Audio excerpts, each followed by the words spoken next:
I want to present today a sort of an overview of some work I've done and to get you sort of thinking about why is it that, at least in much of the region, things don't work as well as we'd like them to, right? So why is it that we have some of the problems that have arguably contributed to the Arab uprisings, but also how do we understand what the implications of those are? I want to just sort of note that this work comes from work I've done with both with the Program on Governance and Local Development, which is at both Yale and also at the University of Baltimore, and particularly I've been drawing from an indicator we have called the Local Governance Performance Index, which I'm frankly very excited about. So I won't tell you very much about it as an indicator here, but I'm happy to answer any questions on it. That's also the Transitional Governance Project. And most directly, actually, it will draw from a World Bank report that I just completed with Conor Brixton, Michael Wolcott, and other colleagues at the World Bank. So what I want to do, again, I want to sort of briefly review what I see as the challenges in service provision. We're going to kind of take a deep dive into service provision, particularly looking at health and education. I'd argue, though, that the kinds of things that we're looking at both go far beyond health and education in terms of the sectoral problems that we see, but also I think that they also help to explain some of the frustrations and some of the problems that lead to these bigger macro level changes as well. So we'll start by reviewing the problems that are facing much of the region today. Then I want to examine why I think this isn't just a technical problem of getting teachers into schools or getting doctors into clinics, but is a much sort of deeper problem of governance, and present what I think of as a framework that might be useful. I call it the cycle of performance, and you can see why in some cases it leads to the unfortunate cycle of poor performance.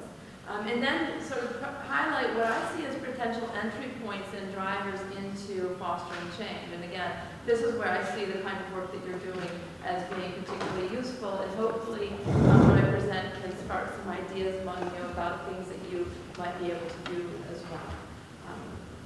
So let's start with good news, because most of this is not going to be such a good news story, okay? But let's start with the fact that actually since the independence, which of course in Turkey goes much back much further, and I apologize, my work tends to focus on the Arab world, so people, how some people even slip and say Arab world because that's what I'm so used to doing. That basically since independence, what we've actually seen was in some ways some quite large improvements in terms of health and education, particularly in terms of the quantity of health and education, right? So we get, basically universal sort of provision of health clinics sort of expanding.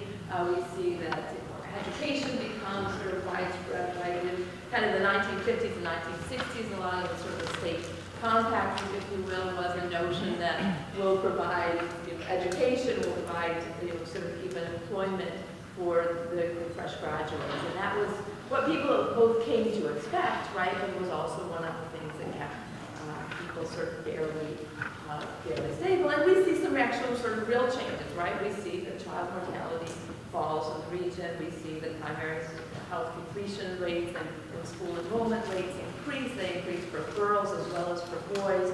We really do see some marked improvements. Now the challenge, though, is twofold, really. One is that this actually contributed